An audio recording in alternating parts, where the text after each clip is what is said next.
A defesa de Jair Bolsonaro pediu ao STF a revogação da prisão domiciliar e outras medidas cautelares impostas. Vamos conversar com a Janaína Camelo para entender um pouquinho dessa história. Qual é a alegação da defesa de Jair Bolsonaro? Jana, bem-vinda. Muito boa tarde, Evandro. Boa tarde para todo mundo. Pois é, porque é o seguinte, essas medidas cautelares que foram impostas a Jair Bolsonaro foram dentro do inquérito que investiga Eduardo Bolsonaro pelo crime de coação no curso do processo, que é o mesmo inquérito do qual ele foi denunciado pela Procuradoria-Geral da República na segunda-feira. E Jair Bolsonaro não foi denunciado, né? Quais foram essas medidas cautelares na época? Então, proibição de uso de redes sociais, ele passou a usar tornozeleira eletrônica, ele acabou descumprindo uma das medidas cautelares que era sobre as redes sociais, que também não podia ser usada nem por intermédio de terceiros, então foi decretada a prisão domiciliar dele. Então foi dentro desse inquérito específico. Jair Bolsonaro ele foi incluído nesse inquérito na época porque, segundo a acusação, ele teria ali financiado Eduardo Bolsonaro nos Estados Unidos, ele teria comemorado as sanções que foram aplicadas pelos Estados Unidos por Donald Trump ao Brasil, então ele foi incluído nesse inquérito e aí foram impostas as medidas cautelares. Então é isso que a defesa alega agora nesse pedido de revogação, que Jair Bolsonaro, ele não foi denunciado como foi Eduardo Bolsonaro nesse inquérito. Então não tem porquê, não faz sentido essas medidas cautelares continuar sendo mantidas.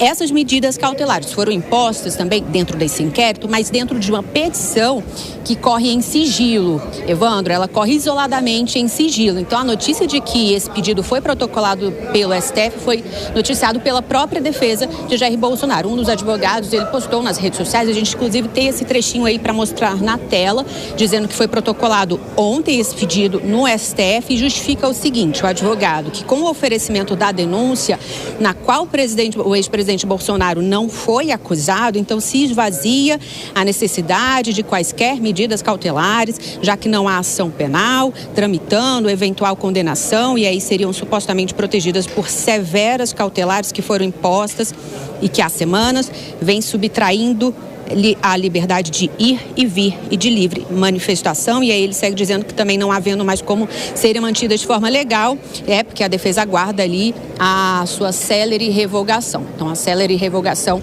da prisão domiciliar de Jair Bolsonaro. Só lembrando também que, por regra, o ministro Alexandre de Moraes ele precisa pedir uma manifestação da Procuradoria-Geral da República antes dele decidir aí sobre esse pedido de revogação, viu, Evandro? Obrigado pelas informações, Jana. Já a gente vai analisar essa história, mas agora eu vou acompanhar ao vivo a fala do presidente do Senado, Davi Alcolumbre, provavelmente sobre a PEC da blindagem. Vai lá.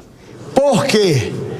Porque uma matéria com mais de 500 emendas apresentadas na CCJ, com amplo debate, com uma ampla discussão, depois da votação na CCJ, mais de 150 emendas destacadas para o plenário.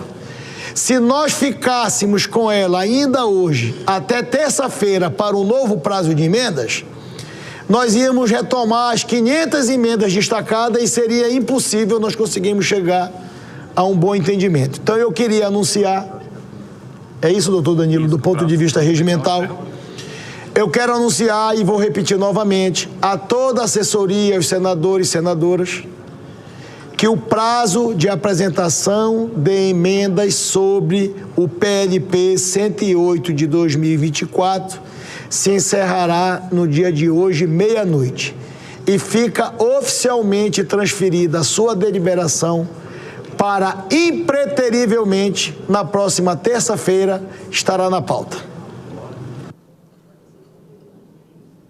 Bom, acompanhamos ali uma fala do presidente do Senado, Davi Alcolumbre, que não tem a ver com a PEC da blindagem. Se ele retomar o tema, aí sim a gente vai com ele mais uma vez ao vivo para entender a manifestação de Davi Alcolumbre. Agora eu quero voltar a falar sobre a defesa de Jair Bolsonaro, que aponta que, diante da denúncia que foi feita pela Procuradoria-Geral da República, porque é o seguinte, pessoal, essa situação ela, às vezes traz confusão.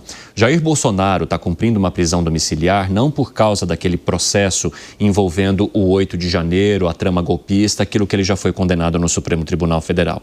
A prisão domiciliar de Jair Bolsonaro tem a ver com esse processo que envolve a possibilidade possibilidade de coação de Eduardo Bolsonaro nos Estados Unidos para impedir que o processo do ex-presidente andasse aqui no país e uma investigação sobre suposto favorecimento de Jair Bolsonaro ao seu filho, inclusive economicamente, para que ele atuasse lá no país norte-americano e impedisse que Jair Bolsonaro fosse julgado da maneira como deveria aqui no Brasil.